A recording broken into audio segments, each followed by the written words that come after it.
Profesor Cáceres, Miguel Cáceres, que nos va a comentarnos de la presentación del libro Antología Poética, que se hace justamente en la jornada de hoy en la sede de ATE. Muy buenos días, profesor. Hola, ¿cómo está? Bueno, comentarnos un poquito, ¿no? ¿Qué es lo que vamos a encontrar o qué es lo que se encuentra, ¿no?, en esta presentación de este libro, de esta séptima entrega de Antología Poética? Bueno, para mí, como autor de los trabajos, es una tremenda alegría, una satisfacción muy grande, muy especial, porque en realidad en Salta se me reconoce como historiador, digamos, y muy poco conoce mi vena poética.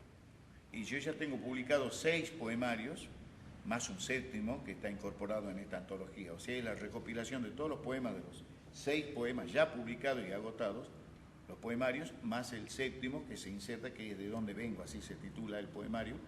Y esa recopilación, que sería un total más de 200 poemas, están en un solo libro ahora. Y se llama La Antología.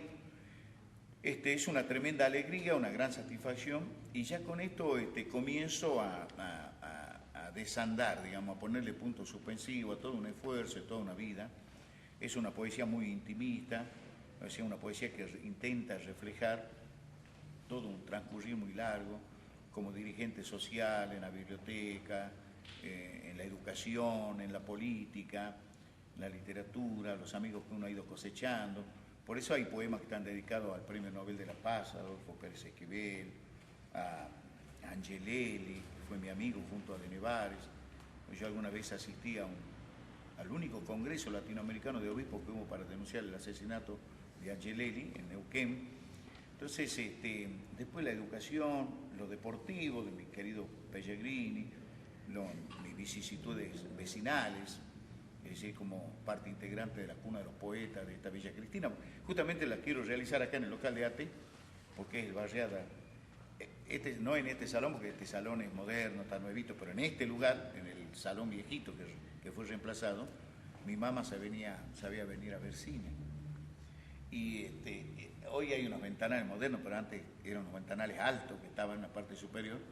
Yo era muy chiquito, tenía 7 años, 6, 7 años, 8 años, me trepaba en esos barrotes y miraba, digamos. O sea, que, ¿cuáles son, si podríamos decir una característica, ¿no?, de estos 200 poemas? ¿Hay un elemento esencial que es la nostalgia, de alguna manera? ¿O cuáles son los elementos La que los nostalgia componen? y la reivindicación y la alegría. La alegría porque tengo muchos compañeros que, algunos han muerto naturalmente, digamos, y muchos están desaparecidos, digamos, compañeros de militancia política. Un compañero insigne fue Angelelli, por ejemplo, pero muchos de Salta.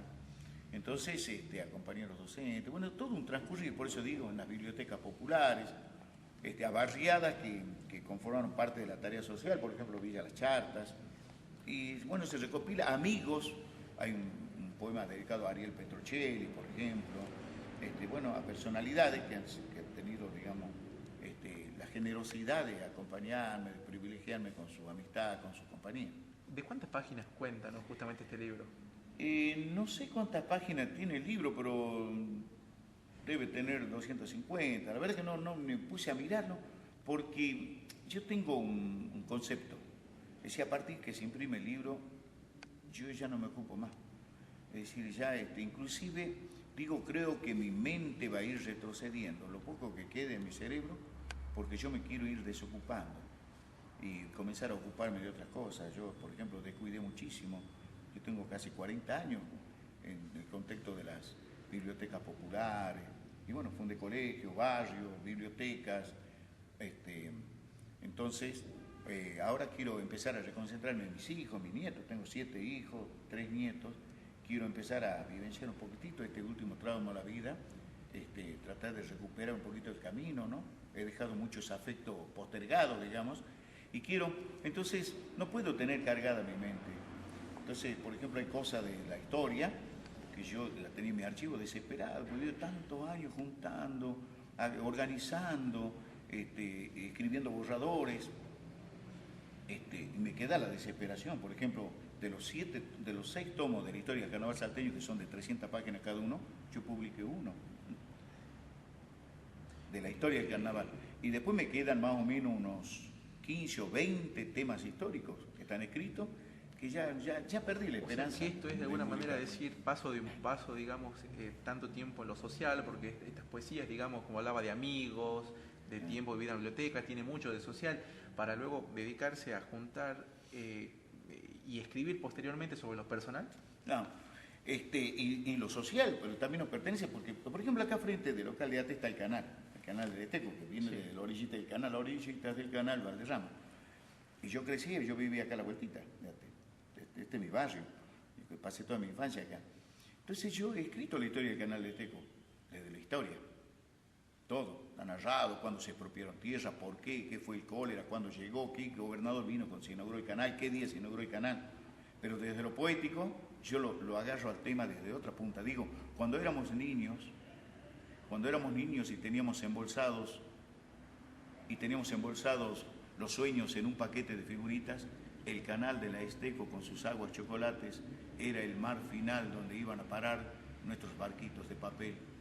Eran tiempos de calle y tierra, de aguas acarreadas, de gallinas engordadas con ataco de la orilla, tiempos de poetas ambulantes con versos incipientes, tiempo de mazamorra, de charqui, mazamorra y anchi bien caliente, ¿no? Entonces cuento, es la más largo el poema, ¿no? Yo no me acuerdo. Un fragmento. De memoria. Sí. Entonces cuento eso. Cuando yo cuento la historia de los barrios, que otro trabajo que tengo sin publicar, hice una historia de los barrios de Salta, pero yo tengo, por ejemplo, de barrios específicos. Por ejemplo, tengo un libro de 200 páginas de Villa Cristina, que yo publiqué 40 páginas. De Villa La Charte tengo otras 200 que publiqué nada, ¿no? Entonces, yo, por ejemplo, ahí cuento la historia con su personaje, de cuánto y qué dice, cuánto medía, cuántos barrios, quién eran los propietarios de los loteos, etc. Esa es la historia. Pero cuando yo hablo de mi villa, digo, yo he nacido en una villa donde había charcos con sapos, donde la pobreza andaba del brazo de la changada, donde las tardes venían lentas y la pelota de trapo hacía que don Colmeña renegara y meta palos.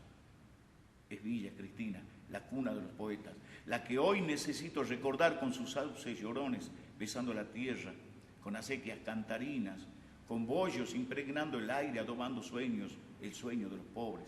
Es un poema largo, ¿no? Son fragmentos. Entonces, es la otra visión, es la visión intimista, es la visión rescatada desde el sentimiento.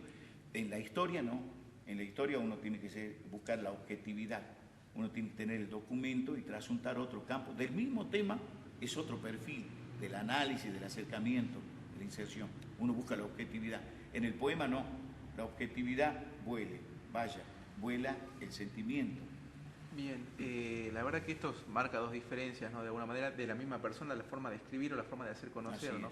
Y que, por cierto, dicho sea de paso, no hay mucho escrito sobre Salta propio, sobre los barrios de Salta, ¿no? O sea, más allá, digamos, de esta colección que usted nos comentaba, justamente los barrios de Salta, no existe a disposición de los salteños o tampoco a conocimiento, porque una cosa es que sea publicada y otra cosa es que haya tomado conocimiento popular, ¿no?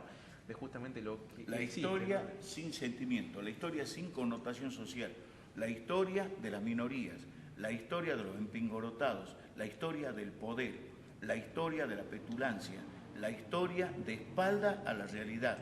Eso fue lo que tuvo Salta casi durante más de 200 años. Hoy, por suerte, tenemos universidad, tenemos el acceso a la ciencia histórica y le estamos tratando de poner corazón a la ciencia histórica, bajarlo de los pedestales, de los monumentos, que es lo único que sirve para que defequen las palomas, los próceres, y humanizarlos. Es decir, esto nos hizo, pero no porque no haya habido contenido social, sino un contenido social a la minoría. Cuando usted va a un museo, nadie le pinta un gaucho, un rancho, le pintan a usted la arquitectura que se preserva, y entonces viene mi nieto y puede llegar a decir, qué bien que vivían los salteños, vivían mejor que nosotros, porque mira las casas que tenían, qué bonitas, yo hubiera querido nacer en ese tiempo, no en la casa que me deja vos, abuelo. Y decirle, no, porque tu abuela era una lavandera de ropa, mijo, y vivía con las patas llenas de barro. Entonces, eso no se reflejó la visión integral de la historia. Esto es lo que se llama, digamos, en historia, la historia contada desde arriba, ¿no? Justamente donde la historia pasa a través de las élites, de los grandes momentos sociales, dejando de lado lo social, ¿no? Así es. Y esto es algo crítico, ¿no? En realidad forma parte de la crítica de la historia que ha surgido también con lo que es la universidad o las nuevas cátedras de historia en lo que es la Universidad Nacional. Es como que nosotros que hemos renegado de la visión originaria, porque los originarios fueron sabios. Si vos vas a una pictografía, a una manifestación de pintura rupestre, vas a ver varias cosas. Un suri, vas a ver un camélido, o sea, una llamita normalmente, pero nunca te va a faltar algo, que es la serpiente bicéfala, que es una serpiente de doble cabeza. Esa es la dualidad. Esa es la noche, es el día, es el amor, es el odio, es el blanco, es el negro. Es la dualidad permanente. Entonces, la visión eurocéntrica quiso reflejar no la dualidad, sino una individualidad. Nos quiso mostrar una luna de una sola cara, la vida de un solo color, la de ellos, la del poder. Por algo se sostuvo algún momento que la historia la escriben los vencedores. Entonces ahora, este rebobinar del barrilete que está coleteando es volver a reflejarnos, es volver a intentar al menos reconstituir ese espejo que se rompió cuando entraron 3 carabelas y se incrustaron y la fragmentaron en millones de pedazos. Entonces desde hace 500 años andamos muchos buscando pedacito a pedacito y a veces se nos va la vida y ponemos un pedacito.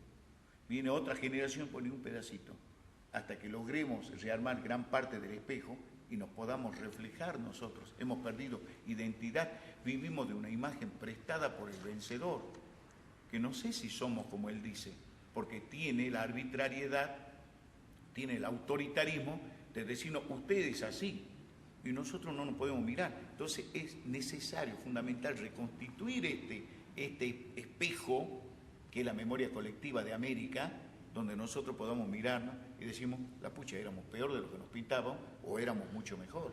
¿Quiénes somos? Y esto tiene mucho que ver en el ámbito cultural desde el punto de vista particular, creo yo, en la formación también de los chicos, desde que, a ver, los ejemplos, la literatura que se estudia es generalmente la extranjera, ¿no? Cuando uno habla de cultura, dice, estuve leyendo de alguna manera el libro de literatura, supongamos, en el mejor de los casos, Gabriel García Márquez, que es americano, pero hemos dejado de lado la literatura autóctona, o sea, los poemas, todo lo que es lo que confluye de alguna manera los autóctonos salteños lo estamos dejando de lado, ¿o no? Yo digo que hay un intento, por ejemplo, creo que muy pocas veces hubo tantas publicaciones y tan al alcance de la gente. Porque acá se habla, por ejemplo, la primera biblioteca que hubo, que ahora en cierta manera está reflejada en la biblioteca provincial, nació como biblioteca popular, pero funcionaba en los Altos del Cine Teatro Victoria, en el siglo XIX. Entonces, que me cuenten a mí quiénes entraban. Si vivíamos en un pueblo de analfabetos, si recién en 1884 comenzó a trasuntarse un proyecto educativo que es la Ley 1420, a ver si podíamos recuperar, que después floreció superando el analfabetismo. Pero el analfabetismo, que está pomposamente mostrado en la historia oficial como las grandes décadas de oro, bienvenido sea, no estoy diciendo que no había que emprender la lucha contra el analfabetismo, pero hoy sabemos que lo importante no era que aprendiera a leer, sino fundamentalmente permitirle el acceso a la lectura. Porque hoy, en el siglo XXI, con todo el soporte tecnológico que tiene el mundo y que accedemos nosotros, somos analfabetos funcionales. Porque nosotros sabemos decodificar los basamentos del proceso de lectoescritura, pero somos incapaces de comprender la lectura, de hilvanar, de correlacionar la lectura, que es en definitiva lo que genera el espíritu libre, el criterio de autoridad para posicionarse con entendimiento y con opinión. Porque si no somos deletreadores, y eso somos deletreadores, existe un analfabetismo funcional desde las altas cúpulas del poder hasta abajo. Entonces el desafío